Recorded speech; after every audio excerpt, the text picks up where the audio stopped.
ថាបនិកនិងជាអ្នកគ្រប់គ្រងសហគមន៍ចំការស្ដេចទុរេននៅភូមិមនោសុខស្រុកឈូកខេត្តកំពត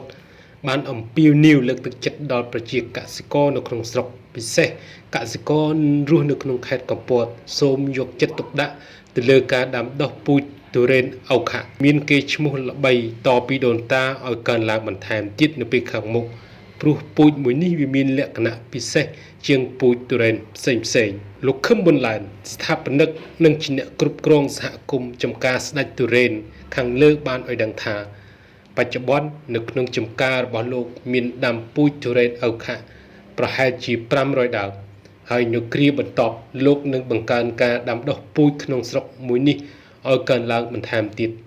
ទន្ទឹមនឹងនេះលោកក៏បានអំពាវនាវដល់កសិករពិសេសអ្នករស់នៅក្នុងខេត្តកំពត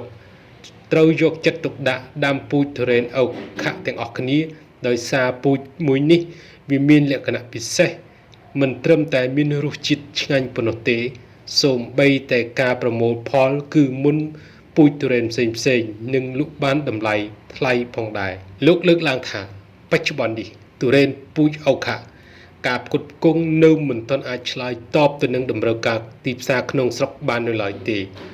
ហើយតម្លៃភាគច្រើនកសិករលក់បានខ្ពស់ដូចនេះបើនៅថ្ងៃខាងមុខទុរេនអូខាអាចនាំចេញទៅទីផ្សារចិនបានដោយផ្ទាល់ថែមទៀត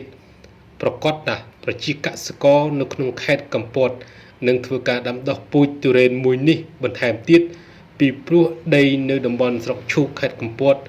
មានផ្ទៃដីធំសន្តានដីល្អនិងអំណោយផលពីអាកាសធាតុបើតាមលោកខឹមប៊ុនឡែនផ្អែកលើលក្ខណៈពិសេសរបស់ពូជទុរេនអូខាសម្រាប់ម្ចាស់ចំការដែលបានដាំដុះពូជមួយនេះដែលមានទីតាំងនៅក្នុងខេត្តកំពតនាពេលសប្តាហ៍ថ្ងៃពួកគាត់កំពុងមានការសប្បាយចិត្តទន្ទឹមនឹងនេះរាជរដ្ឋាភិបាលក៏បាននឹងកំពុងយកចិត្តទុកដាក់សិក្សាលទ្ធភាពចុះបញ្ជីទុរេនកំពតមួយនេះជាផលិតផលម៉ាកសម្គាល់ភូមិសាស្ត្រផងដែរដែលការនេះបង្ហាញឲ្យឃើញពីការយកចិត្តទុកដាក់និងជាឱកាសដ៏ធំមួយសម្រាប់ប្រជាកសិករនៅក្នុងខេត្តកំពតផងដែរអ្នកស្រីហេងសុកហេងម្ចាស់ចំការនិងជាអ្នកលក់ផ្លែឈើនៅភូមិស្នំ7ឃុំស្នំ7ស្រុកទឹកឈូខេត្តកំពតបានឲ្យដឹងថាបច្ចុប្បន្នអ្នកស្រីមានដីដាំទុរេនចំនួន4ហិកតាក្នុងនោះដីដាំទុរេនពូជអូខាមានជាង200ដើមពូជម៉ាន់ថងមានជាង100ដើមក្រៅពី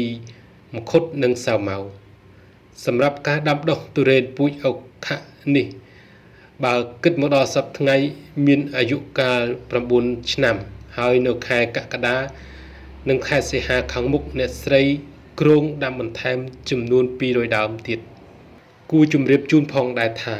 កន្លងទៅថ្មីនេះឯកឧត្តមវ៉ាងវិនពីនឯកអគ្គរដ្ឋទូតសាធារណរដ្ឋប្រជាមានិតចិនប្រចាំកម្ពុជាបានធ្វើដំណើរទស្សនកិច្ចស្វែងយល់ពីទុរេននៅក្នុងសហគមន៍ចំការស្ដេចទុរេនដែលមានទីតាំងនៅភូមិឃុំខាងលើហើយនៅក្នុងឱកាសនោះផងដែរអ្នកគ្រប់គ្រងសហគមន៍សម្រិតសម្រាំងទុរេនខ្មែរ3ប្រភេទជូនឯកឧត្តមនិងក្រុមការងារបានស្គាល់នឹងសាកល្បងរសជាតិ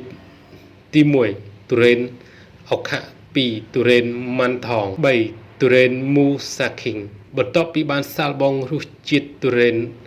រួចហើយឯកឧត្តមវ៉ាងវិនពីនមានចំណាប់អារម្មណ៍នឹងឲ្យតម្លៃខ្ពស់ចំពោះទុរេនអូខាក្រោយពីស្វែងយល់លក្ខណៈចំនួន5ពូជដីទឹកបរិយាកាសនិងរបៀបនៃការដាំដុះរបស់ប្រជាកសិករខ្មែរដែលផ្ដោតលើគុណភាពនិងសុវត្ថិភាព